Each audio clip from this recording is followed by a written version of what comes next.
सुप्रभात बच्चों। पिछले कक्षा में हमने इस पाठ को अधूरा छोड़ दिया था।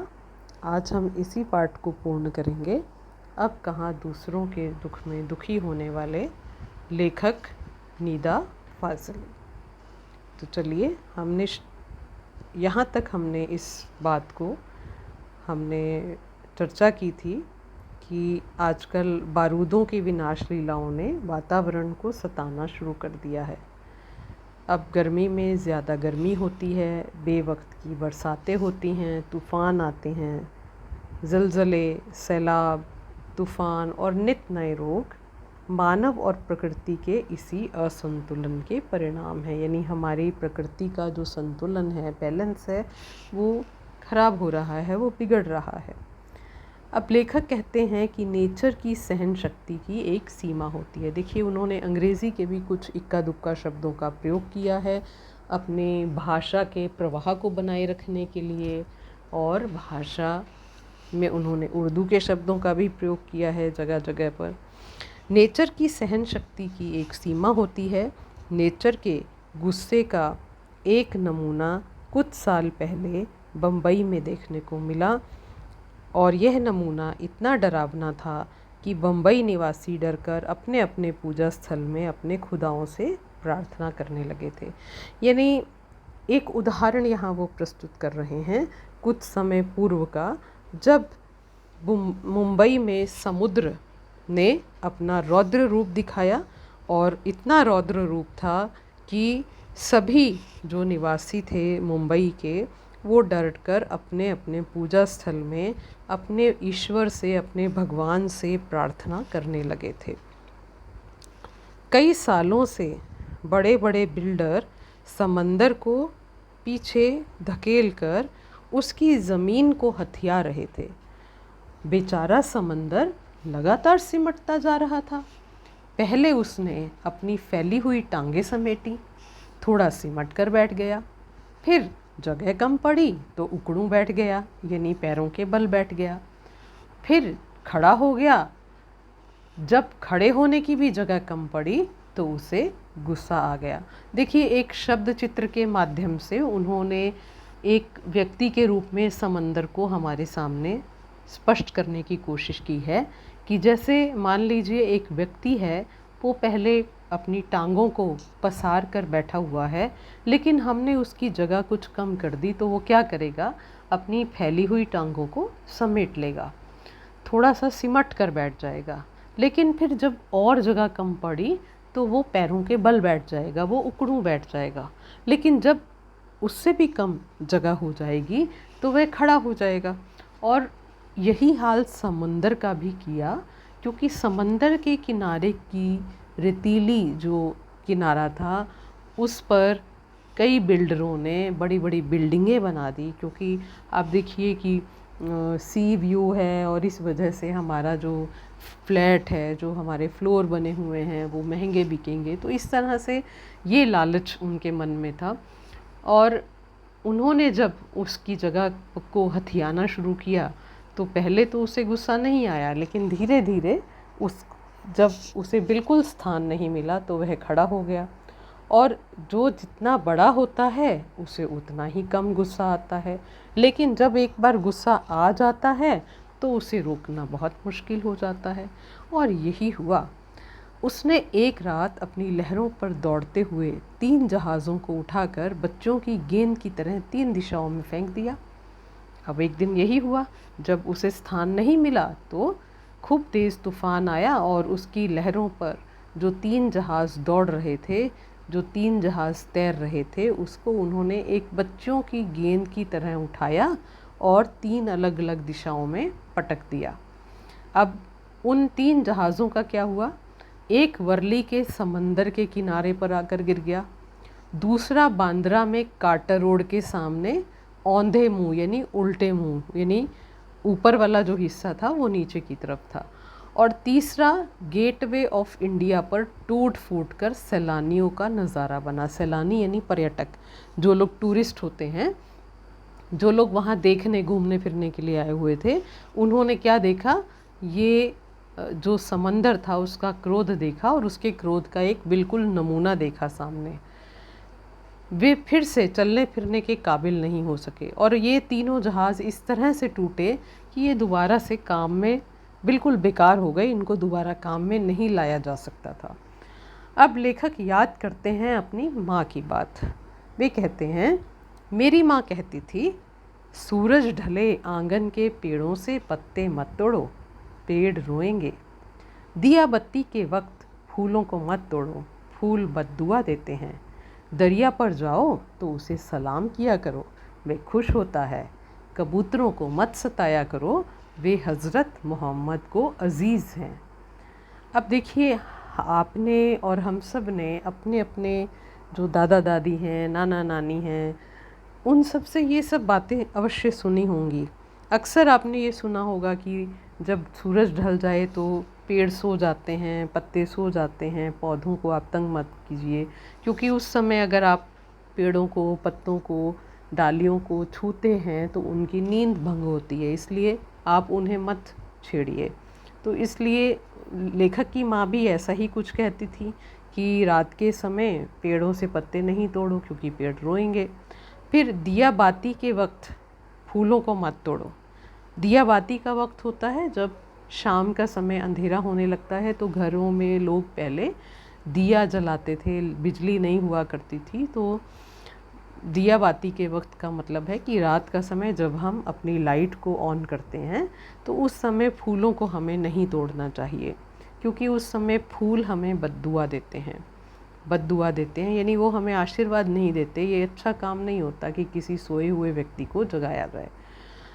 अब वे कहते हैं कि दरिया, दरिया यानी समंदर, नदी पर जाओ तो उसे सलाम किया करो। ये परंपरा काफ़ी पहले से थी कि जब कभी कोई लोग नदी पार करते थे, पूरा एक कोई समूह नदी पार करता था तो उसको सलाम करते थे या उसमें कुछ कॉइन्स डाले जाते थे, वह खुश होता है। तब दरिया को सलाम करने पर वह खुश होता है। इसी तरह कबूतरों को वे कहते हैं कि उन्हें भी मत सताया करो क्योंकि वे हज़रत मोहम्मद को अज़ीज़ हैं। अज़ीज़ का अर्थ है प्यारे हैं।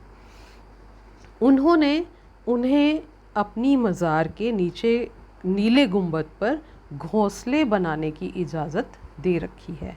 मुर्गे को परेशान नहीं किया करो, वह मुल्ला जी से पहले मोहल्ले में आज़ान देकर सबको सवेरे जगाता है। अब देखिए, उन्होंने कहा कि मुर्गे को भी आप परेशान नहीं करिए, क्योंकि मुर्गे का क्या काम है कि सूर्योदय से पहले ही वो हमारे मोहल्ले में आकर कुकड़ू कू की आवाज़ लगाता है, और ये एक ऐसी आवाज़ होती है जिसे सुनकर लगता है सवेरा हो गया और लोग उठ जाते हैं। अब यहाँ दो पंक्तियाँ उन्होंने लिखी हैं कि सबकी पूजा एक सी, अलग अलग है रीत, मस्जिद जाए मौलवी, कोयल गाए गीत।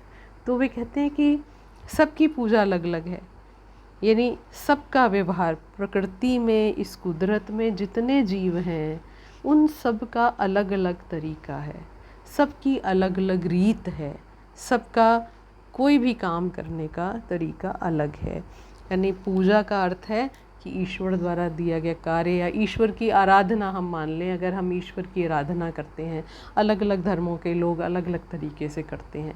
यहाँ पर वो सभी धरती के जीवों की बात कर रहे हैं कि धरती के प्रत्येक जो जीव है, जिसमें पशु पक्षी आ जाते हैं, उन सब का भी अपना अपना तरीका है। मस्जिद जाए मौलवी, मौलवी जी मस्जिद जाते हैं। और इसी तरह कोयल का क्या कार्य है कि वो गीत गाती है। तो सबका अपना अपना काम है। ग्वालियर में हमारा एक मकान था। उस मकान के दालान में 2 रोशनदान थे। उसमें कबूतर के एक जोड़े ने घोंसला बना लिया था। एक बार बिल्ली ने उचक्कर 2 में से 1 अंडा तोड़ दिया। मेरी माँ ने देखा तो उसे दुख हुआ। उसने स्टूल पर चढ़कर दूसरे अंडे को बचाने की कोशिश की। अब क्या था, भावना अच्छी थी कि वो दूसरे अंडे को भी बचाना चाहती थी, लेकिन हुआ क्या, इस कोशिश में दूसरा अंडा उसी के हाथ से गिरकर टूट गया। अब कबूतर परेशानी में इधर से उधर फड़फड़ा रहे थे और उनकी आँखों में दुख देखकर मेरी माँ की आँखों में भी आंसू आ गए। इस गुनाह को खुदा से मुआफ़ कराने के लिए उसने पूरे दिन रोज़ा रखा। रोज़ा यानी आप जानते हैं कि मुस्लिम लोग जो हैं नमाज़ पढ़ते हैं और ईद से पहले वो उनका रमज़ान का महीना आता है जिसमें वो रोज़ा यानी व्रत की तरह वो उसका पालन करते हैं। दिन भर कुछ खाया पिया नहीं, सिर्फ रोती रहीं और बार बार नमाज़ पढ़ पढ़ कर खुदा से इस गलती को मुआफ़ कराने की दुआ मांगती रहीं। बार बार वो नमाज़ पढ़ती थी और नमाज़ पढ़कर ईश्वर से ये प्रार्थना करती थी कि उनकी गलती को वे माफ़ कर दें। ग्वालियर से बम्बई की दूरी ने संसार को काफ़ी कुछ बदल दिया है। वर्सोवा में जहाँ आज मेरा घर है, पहले यहाँ दूर तक जंगल था, पेड़ थे, परिंदे थे और दूसरे जानवर थे। अब यहाँ समंदर के किनारे लंबी चौड़ी बस्ती बन गई है। इस बस्ती में न जाने कितने परिंदों चरिंदों ने से उनका घर छीन लिया है। इनमें से कुछ शहर छोड़कर चले गए हैं, जो नहीं जा सके हैं उन्होंने यहाँ वहाँ डेरा डाल लिया है। डेरा डाल लिया मतलब अस्थाई घर बना लिया है। अब ये उदाहरण है कि पहले काफ़ी जंगल थे लेकिन अब जंगल नहीं है। पेड़ थे तो वहाँ पर पंछी भी थे, परिंदे भी थे और दूसरे जानवर भी थे।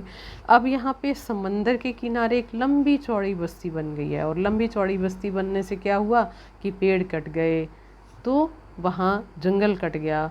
तो इस तरह परिंदों को, जानवरों को रहने का जो घर था वो छिन गया और इनमें से कुछ तो शहर छोड़कर चले गए हैं और जो नहीं जा सके हैं वो इधर उधर कहीं ना कहीं रह रहे हैं। और इसी तरह इनमें से कोई 2 कबूतर थे जिन्होंने लेखक के फ्लैट की एक मचान में घोंसला बना लिया था। बच्चे अभी छोटे हैं, उनके खिलाने पिलाने की जिम्मेदारी अभी बड़े कबूतरों की है।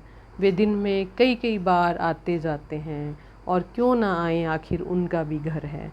तो ये आप देखिए कि कभी भी जब पक्षी जो है घोंसला बनाते हैं किसी घर में, वो बार बार आते हैं जाते हैं, उनके बच्चों की चहचहाहटें होती हैं।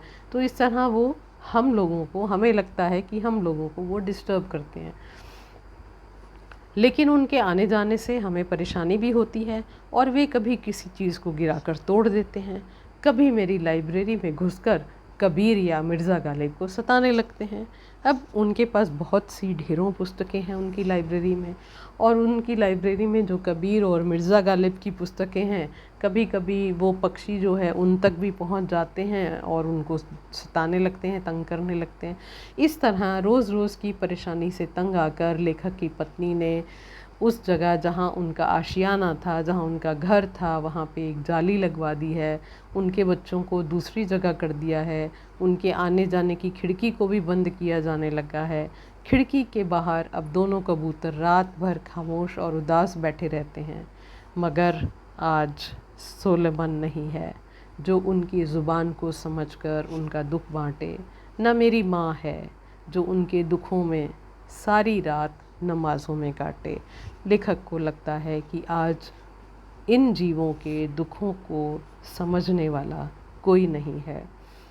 अंतिम पंक्तियाँ देखिए, लेखक लिखते हैं, नदियाँ सींचे खेत को, तोता कुतरे काम, सूरज ठेकेदार सा सबको बांटे काम। यानी जैसे ही सूरज इस धरती पर आता है, मानो वो एक ठेकेदार है। जैसे ठेकेदार क्या करता है, अपने मज़दूरों को, अपने व्यक्तियों को काम बांटता है, तुम्हारा ये काम है, तुम्हारा ये काम है, और उसके बाद वो सब काम में लग जाते हैं।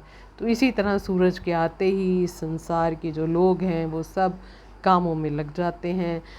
वो जो नदियाँ है वो खेत की सिंचाई का काम करती है, और जो तोता है वो आम, जो मीठे मीठे आम हैं उनको जाके कुतर आते हैं। तो इस तरह सूरज के आते ही इस धरती के में कामों की शुरुआत हो जाती है। तो इस तरह से लेखक इस पाठ का अंत करता है। उम्मीद है कि सबको ये पाठ अच्छा लगा होगा और समझ में आया होगा। धन्यवाद।